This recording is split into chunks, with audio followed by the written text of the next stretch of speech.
Very good morning dear students. चलिए बेटा, अब आज हम लोग थर्मोडायनेमिक्स का 6th लेक्चर स्टार्ट करते हैं। जैसा कि बेटा हम लोग ने प्रीवियस लेक्चर में कुछ टॉपिक स्टडी कर लिया था, जिसमें वर्क के फॉर्मूले और भी सारे क्वेश्चंस हम लोग ने लगाए थे। ठीक है, अब आज की क्लासेस में हम लोग स्टडी करने जा रहे हैं बेटा spontaneous and non spontaneous process. कि स्पॉन्टेनियस और नॉन स्पॉन्टेनियस प्रोसेस क्या होता है इसके बारे में समझाएं। ठीक है, अगर spontaneous and non spontaneous process में आए तो सबसे पहले हम आपको एक चीज बता दें कि स्पॉन्टेनियस प्रोसेस होता क्या है। देखिए, स्पॉन्टेनियस प्रोसेस का मतलब ये होता है बेटा कि एक ऐसा प्रोसेस जो नेचर में अकर करता है, जो नेचुरल चीजें होती हैं। नेचुरल चीजें क्या, जैसे पानी का ऊपर से नीचे आना, हीट का ट्रांसफर होना हाई टू लो या hot body to cold body, pressure का डिफ्यूज होना high pressure to low pressure, salt का घुलना, ये ऐसे सारी चीजें जो नेचुरल होती हैं, जो नेचर में अकर करती, हमें कुछ करने की जरूरत वहां नहीं है, वो सारे प्रोसेस स्पॉन्टेनियस प्रोसेस होते हैं। और जितनी भी नेचर की चीजें होती हैं बेटा, वो कभी वापस नहीं आती है, इरिवर्सिबल होती हैं, रिवर्स नहीं होती हैं। तो एक ऐसा प्रोसेस जो अपने आप होता है, खुद से होता है, उस प्रोसेस को हम लोग स्पॉन्टेनियस प्रोसेस बोला जाता है। तो देखिए यहां लिखा गया है, the process which has natural tendency to occur in a particular direction. आया, उसी को हम लोग बेटा एक स्पॉन्टेनियस प्रोसेस बोला जाता है। और जितने भी नेचुरल प्रोसेस होते हैं वो इरिवर्सिबल और स्पॉन्टेनियस प्रोसेस होते हैं। ठीक है, जो अपने ही डायरेक्शन में वो पार्टिसिपेट करते हैं, उसके अपोज डायरेक्शन में नहीं आएंगे। तो ऐसे प्रोसेस को स्पॉन्टेनियस, तो मिला जुला कर स्पॉन्टेनियस प्रोसेस एक ऐसा प्रोसेस है जो खुद से होता है, मतलब जो सेल्फ इनिशिएशन होता है, कोई नीड नहीं है शुरुआत के लिए, वो अपने आप शुरुआत हो जाएगा। नो नीड रिक्वायरमेंट या नो नीड टू इनिशिएशन। तो स्पॉन्टेनियस प्रोसेस जितने भी होते हैं वो अपने आप होते हैं, इसमें कोई जरूरत नहीं होती कि स्टार्ट करने की, अपने आप प्रोसेस या करता रहता है। जैसे नेचुरल की जितने भी चीजें होती हैं वो स्पॉन्टेनियस प्रोसेस होती हैं और इरिवर्सिबल होती है। और वही दूसरी तरफ अगर हम नॉन स्पॉन्टेनियस प्रोसेस में आए तो आपको पता चल गया होगा कि नॉन स्पॉन्टेनियस प्रोसेस का मतलब क्या है। नॉन स्पॉन्टेनियस का मतलब होता है एक ऐसा प्रोसेस जो एक पर्टिकुलर डायरेक्शन में नहीं होता है, जिसमें कुछ ना कुछ हमें करना पड़ेगा तब वो डायरेक्शन अपना पार्टिसिपेट करेगा। जैसे पानी का नीचे से ऊपर जाना करना पड़ेगा तब तो ऊपर जाएगा। बॉडी हॉट हीट का ट्रांसफर होना, cold body to hot body, ये भी कुछ करना पड़ेगा। मतलब कि नॉन स्पॉन्टेनियस प्रोसेस अपने आप नहीं होगा, आया, अपने ओन डायरेक्शन पे नहीं होगा। ठीक है, और जिसका नेचुरल टेंडेंसी नहीं होगा, नेचुरल टेंडेंसी के अपोज करेगा।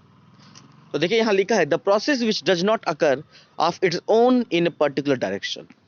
ए process does not have a natural tendency to occur in a particular direction. आया, तो ये आपके नॉन स्पॉन्टेनियस प्रोसेस होते हैं। और जितने भी नॉन स्पॉन्टेनियस प्रोसेस होते हैं बेटा वो आपके रिवर्सिबल नेचर में आएंगे। और जबकि स्पॉन्टेनियस क्या था, वो इरिवर्सिबल, क्योंकि नेचुरल की चीजें कभी रिवर्स नहीं होती बेटा, वो इरिवर्सिबल होती हैं। तो ये हो गया आपके स्पॉन्टेनियस और नॉन स्पॉन्टेनियस के प्रोसेस। मिला जुला कर स्पॉन्टेनियस क्या है, जो अपने आप होता है, जो नॉन स्पॉन्टेनियस क्या है, जो अपने आप नहीं होगा, हमें कुछ ना कुछ वहां करना पड़ेगा। एग्जाम्पल के तौर पे ये सारे जो एग्जाम्पल आप देख रहे हैं ये सब स्पॉन्टेनियस के एग्जाम्पल हैं। जैसे आप यहाँ पे, मैं टिक लगा देता हूँ, आप देखिए यहाँ पे, flow of water from high level to low level, ये आपका स्पॉन्टेनियस है। Flow of heat from hot body to cold body, ये भी स्पॉन्टेनियस है। Flow of charge from high potential to low potential, ये भी स्पॉन्टेनियस है। Flow of gas from high pressure to low pressure, ये भी स्पॉन्टेनियस है। आइस का मेल्ट होना 25 डिग्री सेंटीग्रेड पे, स्पॉन्टेनियस है। वाटर का इवेपोरेट होना 25 डिग्री सेंटीग्रेड पे, ये भी स्पॉन्टेनियस है। असल में कॉमन साल्ट का वाटर में डिसोल्यूशन स्पॉन्टेनियस है। Mixing of different non reacting gas, ये भी स्पॉन्टेनियस है। ये जितने भी एग्जाम्पल आप देख रहे हैं बेटा ये सब नॉन स्पॉन्टेनियस है। और इसी का उल्टा अगर कर दो तो आपके सारे एग्जाम्पल क्या बन जाएंगे, नॉन स्पॉन्टेनियस। जैसे flow of water from low level to high level, non spontaneous. Flow of heat from cold body to hot body, non spontaneous. तो ऐसे सारे एग्जाम्पल को हम लोग स्पॉन्टेनियस और नॉन स्पॉन्टेनियस से आइडेंटिफाई किया जा सकता है कि कौन स्पॉन्टेनियस होगा और कौन नॉन स्पॉन्टेनियस होगा, ठीक है। अब स्पॉन्टेनियस और नॉन स्पॉन्टेनियस की कहानी हम लोग खत्म करने के बाद अब नेक्स्ट फैक्टर पे पढ़ते हैं जिसका नाम है एंट्रोपी, ठीक है। अगर कोई भी बेटा बोलता है कि एंट्रोपी क्या है, एंट्रोपी को समझाएं, व्हाट इज एंट्रोपी। तो देखिए एंट्रोपी, एंट्रोपी का मतलब सिर्फ और सिर्फ डिसऑर्डरनेस से है। कोई भी बोलता है कि एंट्रोपी क्या है, समझाइए, व्हाट इज एंट्रोपी। तो एंट्रोपी का मतलब ये होता है कि जैसे मान लीजिए जब आपकी क्लास चलती है तो आप सभी लोग ऑर्डर में बैठे रहते हैं, तो ये आपकी एंट्रोपी नहीं है।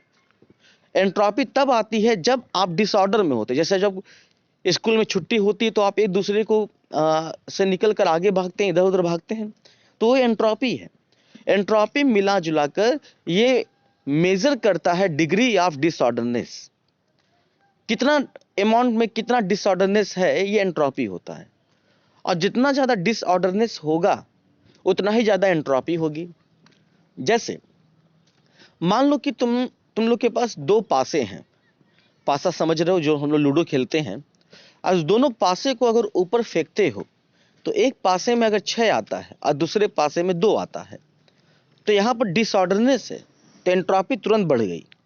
लेकिन अगर दोनों पासे में 6 और 6 आ जाए या दोनों पासे में 2 और 2 आ जाए तो ये डिसऑर्डरनेस नहीं है, ये ऑर्डरनेस है, एंट्रोपी घट जाएगी। तो एंट्रोपी का मतलब होता है it is a measurement of the degree of disorderness. असल में यहां आप शायद देख भी रहे हैं definition wise, the thermodynamics quantity which is used to measure degree of disorderness of the system is called entropy। Entropy उतना ही ज्यादा होगा जितना ही डिसऑर्डरनेस ज्यादा होगा। अब ये बताइए सॉलिड लिक्विड गैस में डिसऑर्डरनेस सबसे ज्यादा किस में होता है, सॉलिड में होता है कि लिक्विड में होता है कि गैस में होता है। तो सबसे ज्यादा डिसऑर्डरनेस गैस में होता है, सबसे ज्यादा डिसऑर्डरनेस गैस में होता है। अब ऐसा क्यों, क्योंकि गैस में मॉलिक्यूल्स फ्री होते हैं, इधर उधर घूमते रहते हैं। सॉलिड की एंट्रोपी तो आपको पता है कि ज्यादा नहीं होगी, कम ही होगी, क्योंकि सॉलिड में मॉलिक्यूल मूव ही नहीं करते, उनके पास मोमेंटरी मोशन नहीं होता है, उनके पास सिर्फ वाइब्रेटरी मोशन होता है। और दैट्स व्हाई सॉलिड का एंट्रोपी कम होगा। कुछ तो ऐसे सॉलिड होते हैं जिनकी एंट्रोपी 0 भी हो जाती है, वो परफेक्ट क्रिस्टलाइन सॉलिड होते हैं। परफेक्ट क्रिस्टलाइन सॉलिड की एंट्रोपी 0 होती है, लेकिन वो बाद में चर्चा किया जाएगा थर्ड लॉ ऑफ थर्मोडायनेमिक्स में। तो एंट्रोपी उसी की ज्यादा होगी जिसका डिग्री ऑफ डिसऑर्डरनेस ज्यादा होगा, जिसमें रेडनेस ज्यादा होगा, डिसऑर्डरनेस ज्यादा होगा, वो एंट्रोपी होगी। आए समझ में। तो जितना ज्यादा एंट्रोपी, जितना ज्यादा डिसऑर्डरनेस होगा उतना ही ज्यादा एंट्रोपी होगी। आए समझ में। और एंट्रोपी का फॉर्मूला एक होता है, एक सिंपल सा फॉर्मूला है, कोई ज्यादा लोचा नहीं यहाँ पर है। एंट्रोपी का अगर फॉर्मूला कोई पूछता है तो आप कह दीजिए एंट्रोपी इक्वल टू, ये डेल्टा एस क्या है, चेंज इन एंट्रोपी है। यहाँ जो डेल्टा एस देख रहे हैं ये आपका चेंज इन एंट्रोपी है। डेल्टा एस इक्वल टू आपको पता होगा S2 minus S1, final entropy minus initial entropy. असल में तो ये delta S equal to Q reversible upon T. क्या है क्यू रिवर्सिबल, जो heat absorb by the system, heat absorb है यहाँ पर by the system upon T temperature, जिस टेम्परेचर पे हीट एब्जॉर्ब हो रहा है। एंट्रोपी का जब भी न्यूमेरिकल आए, कोई भी न्यूमेरिकल आए, हम बस इतना ही कहेंगे कि हीट को अगर टेम्परेचर से डिवाइड कर दोगे तुम्हारा एंट्रोपी आ जाएगा। जब भी कोई भी न्यूमेरिकल एंट्रोपी का आता है तो हीट को टेम्परेचर से डिवाइड मार दो, तुम्हारा एंट्रोपी आ जाएगा, उसी को एंट्रोपी चेंज बोला जाता है। आया। अब अलग अलग तरीके से अलग अलग चीजों को हम लोग निकालते हैं। इसका यूनिट क्या होगा, इसका यूनिट तो आप पता चल गया होगा, हीट का यूनिट जूल पर केल्विन या कैलोरी पर केल्विन होगा, ठीक है। ये एंट्रोपी का एक फॉर्मूला हो गया, ठीक है। जहां पर डेल्टा एस, अभी आपको मैंने बोला कि डेल्टा एस क्या है, फाइनल माइनस क्या बेटा, इनिशियल। फाइनल माइनस इनिशियल का मतलब समझ गए होंगे कि एक S2 है और एक S1 है। अगर फाइनल ज्यादा होगा तो पॉजिटिव होगा, अगर इनिशियल ज्यादा होगा तो क्या होगा, नेगेटिव होगा। जैसा कि हम लोगों को पता है कि एंट्रोपी एक एक्सटेंसिव प्रॉपर्टी है और एक स्टेट फंक्शन है। एक्सटेंसिव के साथ साथ एक स्टेट फंक्शन भी है ये, ठीक है। इसी को एंट्रोपी बोलते हैं। अब इसमें अलग अलग तरीके से अलग अलग चीज़ों को हम लोग वन बाय वन क्लियरिफाई कर लेते हैं। अब देखिए मैं कुछ चीज़ें आपको दिखा देता हूँ जिस पे आप लोगों को क्लियरफाई करना है, ठीक है ना। देखिए ये जो टॉपिक है, total entropy change in reversible process. अगर कोई पूछता है कि एंट्रोपी चेंज यूनिवर्स का बताइए क्या होगा, तो सिस्टम का एंट्रोपी क्या हो जाएगा, माइनस क्यू बाई टी। क्यों माइनस क्यू होगा, क्योंकि आप शायद समझ गए कि यहाँ पे हीट एब्जॉर्ब नहीं हो रहा है, हीट लॉस हो रहा है। और सराउंडिंग का अगर बात करें तो एंट्रोपी क्या हो जाएगा, Q by T, plus Q by T, क्योंकि सराउंडिंग में हीट आपका एब्जॉर्ब होगा, ठीक है। यहाँ पे तो सिस्टम में माइनस क्यू बाई टी होगा, सराउंडिंग में प्लस क्यू बाई टी होगा। अगर टोटल एंट्रोपी निकालेंगे, यूनिवर्स की एंट्रोपी चेंज, तो यूनिवर्स इक्वल टू, आपको सर ने पढ़ाया था, सिस्टम प्लस सराउंडिंग, दोनों को जोड़ देंगे तो डेल्टा एस टोटल जीरो आ जाएगा। याद रखिए आपके एग्जाम में पूछा जा सकता है, what is the entropy change of universe. Universe की एंट्रोपी चेंज क्या होती है, तो यूनिवर्स की एंट्रोपी चेंज जीरो होगी।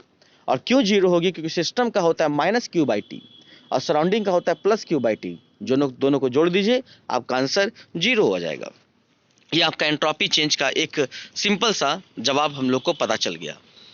और एक और भी इंपॉर्टेंट टॉपिक है एंट्रोपी के रिलेटेड, वो है कि स्पॉन्टेनियस और नॉन स्पॉन्टेनियस के लिए डेल्टा एस टोटल क्या होता है। भाई यूनिवर्स का तो पता है जीरो होता है, यूनिवर्स की एंट्रोपी जीरो होती है, डेल्टा एस टोटल जीरो होता है यूनिवर्स का। लेकिन स्पॉन्टेनियस और नॉन स्पॉन्टेनियस के लिए क्या होता है, तो याद रखिएगा बेटा, अगर स्पॉन्टेनियस का केस है, स्पॉन्टेनियस जो नेचुरल चीजें होती, जो अपने आप होती हैं, उसकी डेल्टा एस टोटल पॉजिटिव होती है। मतलब यूनिवर्स की एंट्रोपी पॉजिटिव होगा स्पॉन्टेनियस के लिए, और नॉन स्पॉन्टेनियस के लिए डेल्टा एस टोटल नेगेटिव होगा, यूनिवर्स की एंट्रोपी नेगेटिव होगी। अगर प्रोसेस इक्विलिब्रियम हुआ, रिवर्सिबल हुआ, तो उसका डेल्टा एस टोटल जीरो हो जाएगा, मतलब डेल्टा एस यूनिवर्स का जीरो हो जाएगा, ठीक है। तो स्पॉन्टेनियस के लिए entropy change positive, non spontaneous के लिए डेल्टा एस नेगेटिव, और इक्विलिब्रियम अगर हुआ तो delta S total equal to zero हो जाएगा, जिसको आप सभी लोग फाइंड आउट कर लेंगे और आप निकाल लेंगे, ठीक है। इसी को एंट्रोपी बोला जाता है। अब देखिए इस पे हम आपको एक क्वेश्चन दिखा देते हैं कि इस पे क्वेश्चन कैसे लगते हैं, ये क्वेश्चन हम लोग आपको दिखा देते हैं, ठीक है। देखिए डॉ, इस पे न्यूमेरिकल कैसे लगाएंगे आप, एंट्रोपी चेंज पे न्यूमेरिकल कैसे लगाएंगे। मैं एक सिंपल सा क्वेश्चन बोल दे रहा हूँ, आप इसको समझ लेंगे, बाकी मैं क्वेश्चन सेंड करूंगा, आप इसका क्वेश्चन लगा लेंगे। मान लीजिए क्वेश्चन कहता है कि एक आइस है, जो आइस है वो मेल्ट करता है, ठीक है, लिक्विड में।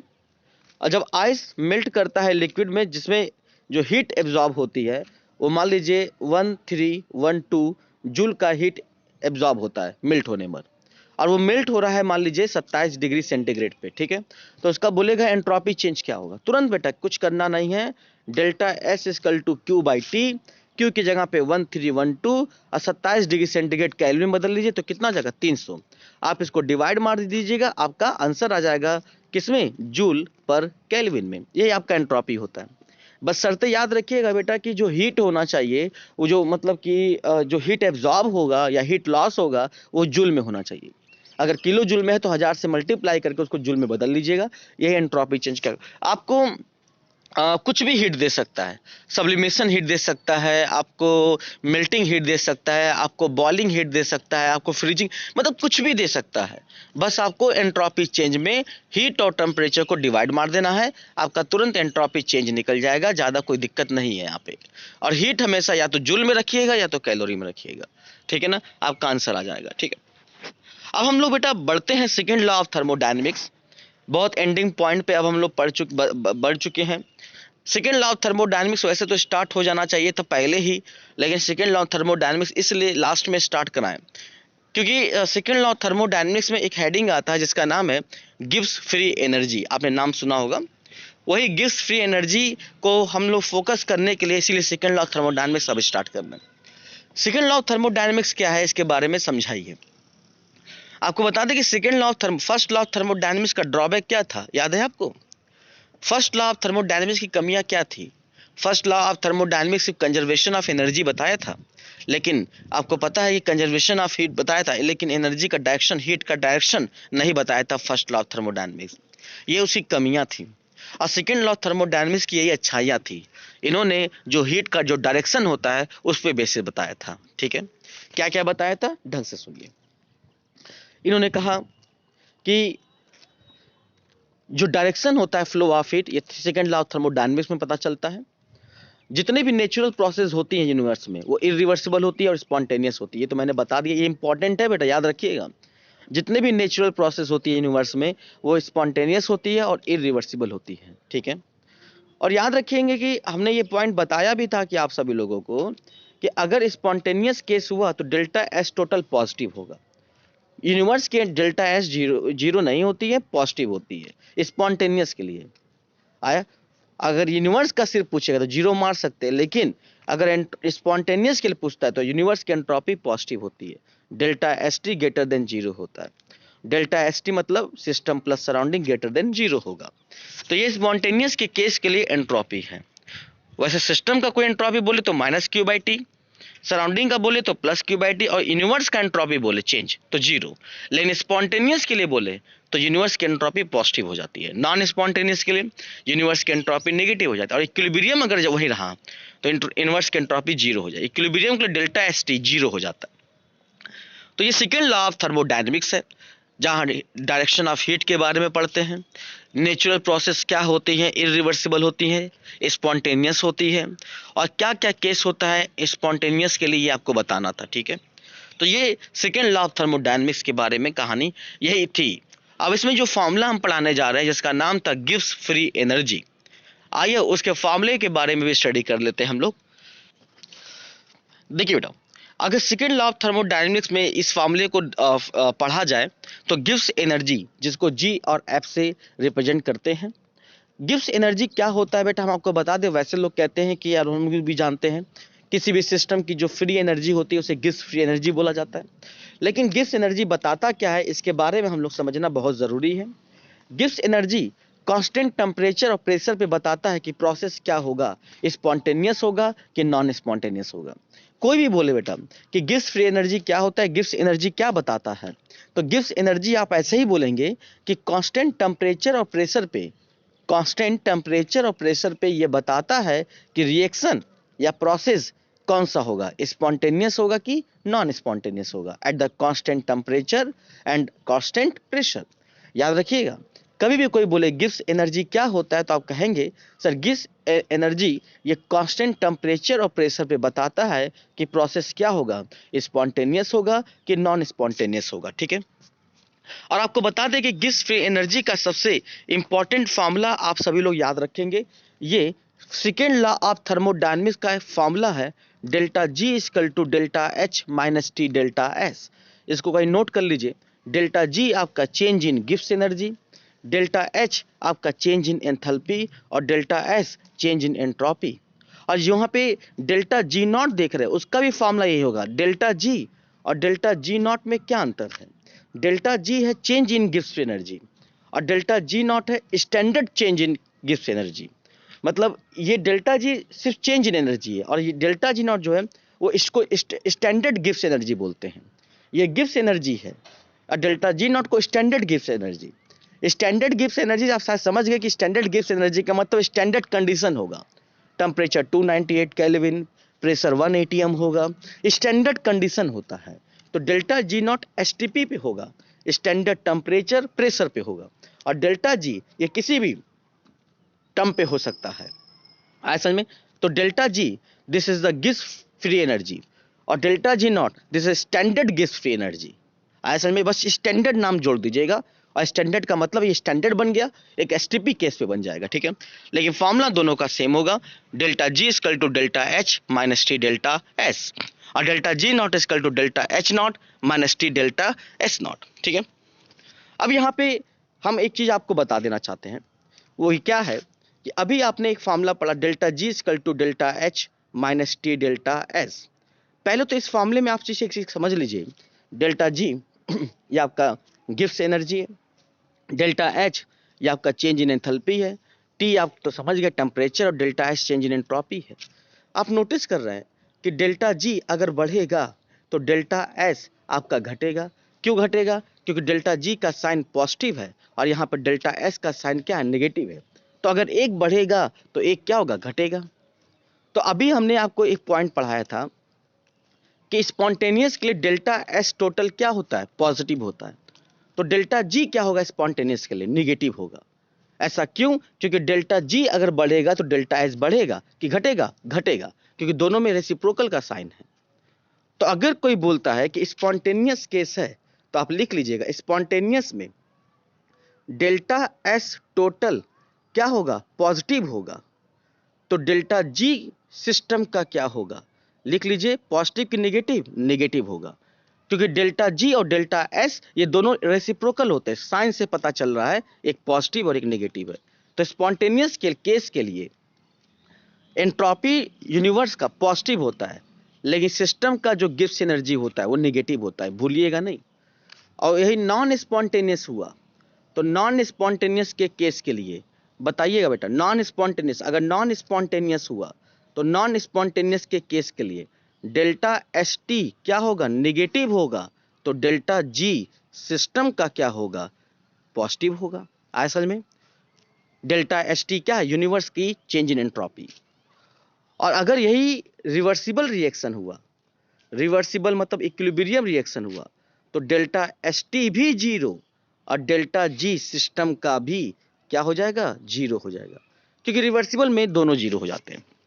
तो स्पॉन्टेनियस में डेल्टा एस टी पॉजिटिव होता है तो डेल्टा जी सिस्टम निगेटिव होता है। इंपॉर्टेंट पॉइंट है भाई ये। नॉन स्पॉन्टेनियस के लिए डेल्टा एस टी निगेटिव होता है तो डेल्टा जी सिस्टम क्या होगा? पॉजिटिव होगा। और वही रिवर्सिबल रिएक्शन आया तो दोनों की वैल्यू क्या कर दोगे? जीरो कर दोगे। आपको पता चल जाएगा कि क्या क्या होता है। ठीक है, तो इस तरीके से हम सभी लोग फार्मूला पूरा समझ लिए कि फार्मूला इसका क्या होता है। वही पॉइंट हमने जो आपको बोला है आप यहाँ से लिख सकते हैं, जो हमने अभी बोला है आपको। ठीक है, यहाँ देख लीजिए, डेल्टा एस टोटल पॉजिटिव तो delta G negative, spontaneous process है। डेल्टा एस टोटल नेगेटिव तो डेल्टा जी पॉजिटिव तो नॉन स्पॉन्टेनियस है। और delta S total equal to zero तो डेल्टा जी सिस्टम भी जीरो। प्रोसेस कब होगा? इक्विलिब्रियम में होगा। ठीक है, तो आई होप आप सभी लोगों को ये गिब्स फ्री एनर्जी का सेकेंड लॉ ऑफ थर्मोडायनेमिक्स का ये फार्मूला आप सभी लोगों को समझ में आ गया। गिब्स एनर्जी का एक और फार्मूला, उस फार्मूले को भी हम लोग क्लियर आउट करना चाहेंगे। एक सेकेंड फार्मूला है गिब्स फ्री एनर्जी का, ये आप सभी लोग याद रखे रहेंगे, ये भी इंपॉर्टेंट है। एक फार्मूला होता है delta G equal to delta G not plus R T log K equilibrium. मतलब पूरा जो फार्मूला अगर बात करें तो इसका पूरा जो फार्मूला होता है, आप मैं लिख रहा हूं वहां देख लीजिए, लिख लीजिएगा आप सभी लोग। Delta G equal to delta G not plus 2.303 R T log log K लिख लीजिएगा। ये भी सेकेंड लॉ ऑफ थर्मोडायनेमिक्स का फार्मूला है। क्या होगा formula? Delta G equal to delta G not plus 2.303 R T log K. Delta G तो आप शायद समझ गए होंगे, डेल्टा जी है आपका बेटा क्या? Gibbs free energy. और डेल्टा जी नॉट क्या है बेटा? स्टैंडर्ड गिब्स फ्री एनर्जी, जो स्टैंडर्ड कंडीशन पे होगा। आर तो आपको पता है गैस कांस्टेंट, टी तो आपको पता है टेम्परेचर, लॉग के का तो वैल्यू पता है कांस्टेंट। अगर यही फॉर्मूला रिवर्सिबल में लगाया जाए, इक्विलिब्रियम में लगाया जाए, तो इक्विलिब्रियम में आपको पता है कि डेल्टा जी की वैल्यू क्या हो जाएगी? जीरो। और जो लॉग के लिख रहे तो वहां पर के की जगह पे हो जाएगा के इक्विलिब्रियम, क्योंकि के इक्विलिब्रियम आपका इक्विलिब्रियम कांस्टेंट है। तो उस केस में इसका फॉर्मूला आप लिख सकते हैं, क्या बन जाएगा? Delta G equal to delta G not plus 2.303 R T, क्या बनाया था? लॉग के। तो अगर इक्विलिब्रियम होगा तो इसकी वैल्यू क्या हो जाएगी? जीरो। तो क्या आ जाएगा? Delta G not equal to, उधर जीरो रख दीजिए, माइनस 2.303 आर टी लॉग क्या हो जाएगा बेटा? के इक्विलिब्रियम। आगे समझ में? तो ये फार्मूला कब लगेगा? जब रिवर्सिबल होगा, इक्विलिब्रियम होगा। देखिए यहां लिखा भी है, ये फार्मूला तब लगेगा जब फार्मूला क्या होगा? रिवर्सिबल होगा। और जो वो फार्मूला लिखा था वो इरिवर्सिबल के लिए था। ठीक है, तो थर्मोडायनेमिक्स के सेकेंड लॉ पे दो फार्मूला हम सभी लोगों को समझ में आ गया और दोनों फार्मूला हम लोगों ने लिख लिया। ठीक है, दोनों फार्मूला हम फिर से लिख देते हैं, आप एक बार नोट कर लीजिएगा। एक फार्मूला आपने पढ़ा delta G equal to delta H minus T delta S, ये पढ़ा। एक फार्मूला पढ़ा delta G not equal to delta H not minus T delta S not, ये सेकेंड लॉ का थर्मोडायनेमिक्स का गिब्स एनर्जी का फार्मूला है। ठीक है, पहला पेयरिंग। दूसरा फार्मूला आपने पढ़ा यहीं पे, delta G equal to delta G not plus 2.303 R T log K. ये फॉर्मूला तब लगेगा जब रिएक्शन रिवर्स नहीं होगा, इरिवर्सिबल। और जब रिवर्स हुआ, इक्विलिब्रियम हुआ, तो आपको पता है कि डेल्टा जी की वैल्यू 0 हो जाएगी, आएगा 2.3 माइनस RT log K की जगह पे आप लगा देंगे K इक्विलिब्रियम। ठीक है, जरूरी नहीं कि माइनस 2.303 को पूरा लिखे, आप 2.3 रख के भी सॉल्व कर सकते हैं। ठीक है, तो ये आपके गिब्स फ्री एनर्जी के फॉर्मूला आप सभी लोगों को समझ में आ गया कि गिब्स फ्री एनर्जी का फॉर्मूला क्या होता है। यही सेकेंड लॉ ऑफ थर्मोडायनेमिक्स के सबसे इंपॉर्टेंट फार्मूले होते हैं बेटा। सबसे important formula second law of thermodynamics का होता है गिब्स फ्री एनर्जी से। ठीक है, और आई होप आप सभी लोगों को समझ में आ भी गया होगा कि गिब्स फ्री एनर्जी का फार्मूला कैसा क्या होता है। क्लास 12th में गिब्स फ्री एनर्जी का फार्मूला बहुत इंपॉर्टेंट होता है, इसलिए गिब्स फ्री एनर्जी का ये फार्मूला आप याद रखेंगे। ठीक है, एक छोटा सा टॉपिक है जिसमें थर्ड लॉ ऑफ थर्मोडायनेमिक्स आता है। ये भी टॉपिक हम लोग यहीं पे देख के ख़त्म कर सकते हैं, क्योंकि इस पर कोई फार्मूला नहीं है, एक स्टेटमेंट है।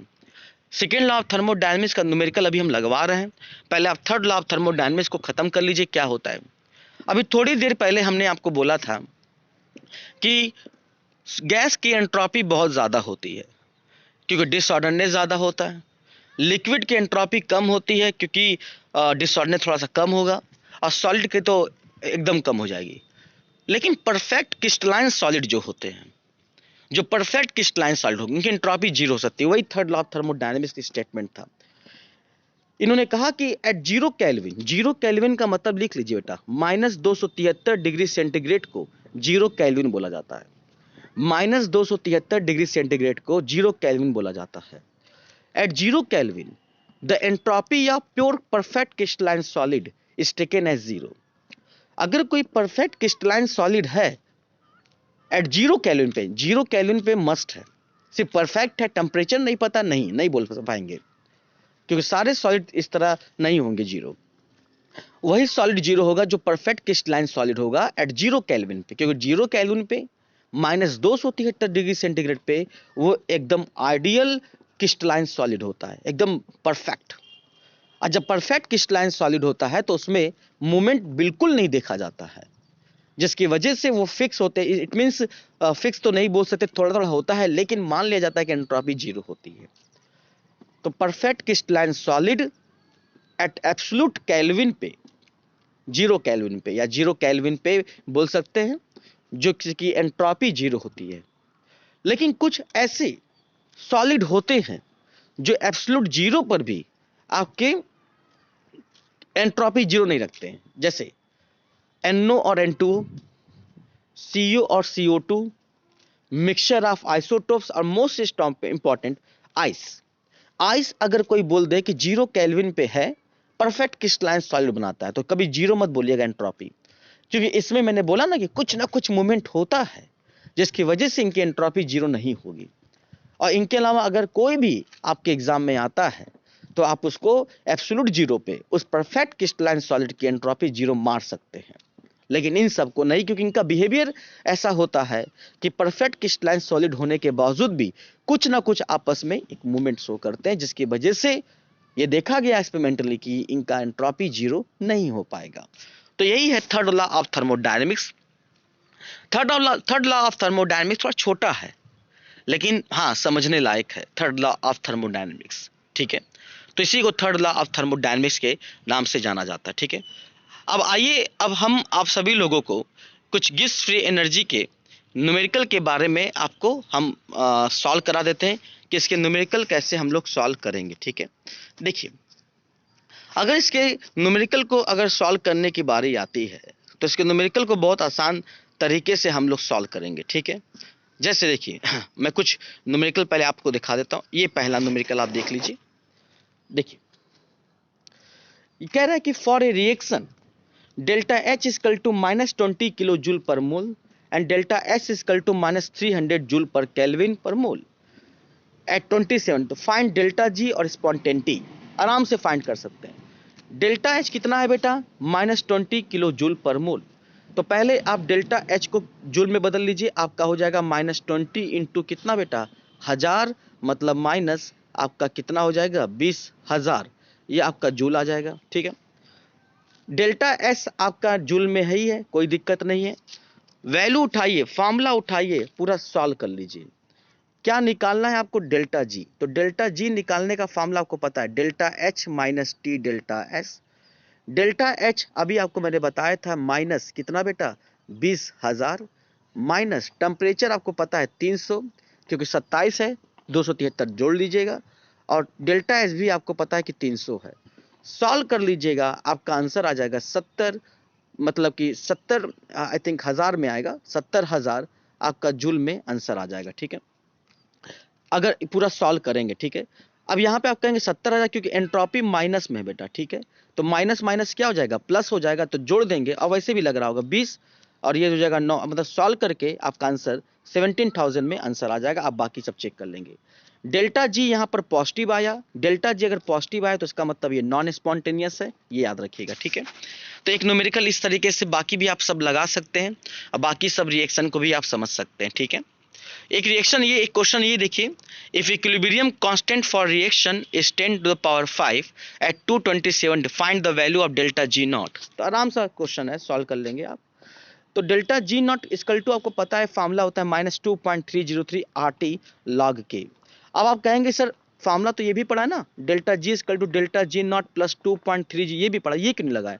क्योंकि देखिए इक्विलिब्रियम बोला है, और इक्विलिब्रियम में डेल्टा जी की वैल्यू 0 हो जाएगी, तो फार्मूला यही लगेगा। जब लगेगा तो आप सारा वैल्यू रख देंगे, और रखने के बाद आप देखिए सब कुछ वैल्यू पुट कर दिया है, आंसर आ जाएगा आपका -11.515। ठीक है, चाहे आप किलो कैलोरी में निकाले चाहे कैलोरी में निकालिए। ठीक है, आपके जो इच्छा करे उसमें निकाल सकते हैं। इन्होंने किलो कैलोरी में निकाला तो किलो कैलोरी में निकाल सकते हैं। तो आपको यहाँ तक समझ में आ गया।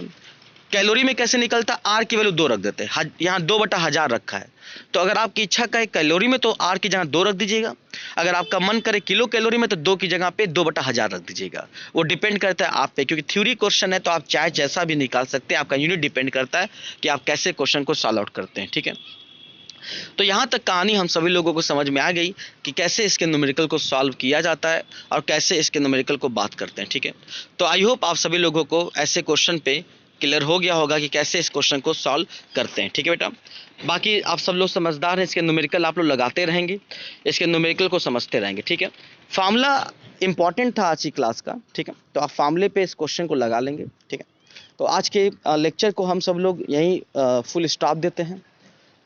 आज थर्मोडायनामिक्स का लास्ट ये लेक्चर था, जिसमें हमने आप सभी लोगों को टॉपिक कवर करा लिया।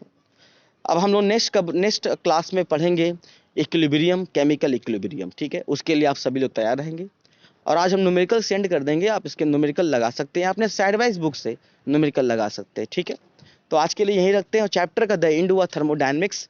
अब नेक्स्ट चैप्टर पढ़ने जाएंगे इक्विलिब्रियम। इस चैप्टर में थर्मोकेमिस्ट्री है, लेकिन डिलेटेड पोर्शन में इसके न्यूमेरिकल है, थ्योरी है थर्मोकेमिस्ट्री की, और वही थ्योरी थर्मोकेमिस्ट्री की हम आपको पढ़ाएंगे इक्विलिब्रियम में। ठीक है, क्योंकि थर्मोकेमिस्ट्री का न्यूमेरिकल पोर्शन डिलीटेड है, वो आपको नहीं पढ़ना है, इसलिए थर्मोडायनामिक्स को पूरा खत्म कर दिया। थर्मोकेमिस्ट्री में थ्योरी पोर्शन है जो केमिकल इक्विलिब्रियम में, आपको हम उसी में कन्वर्ट करके पढ़ाएंगे। ठीक है, तो हम सभी लोग फर्स्ट बुक का लास्ट चैप्टर कल पढ़ेंगे, इक्विलिब्रियम और केमिकल इक्विलिब्रियम, जिसमें से मोस्ट इंपॉर्टेंट है, जिसमें हमने सिलेबस में एक केमिकल इक्विलिब्रियम में दिया भी है, केसी केपी, ये सब केमिकल इक्विलिब्रियम का है। तो इसीलिए सब लोग तैयार रहेंगे कल की क्लास के लिए, केमिकल इक्विलिब्रियम। और आई होप आप सभी लोगों को आज का लेक्चर समझ में आ गया होगा। ठीक है, तो यहीं रखते हैं, थैंक यू सो मच।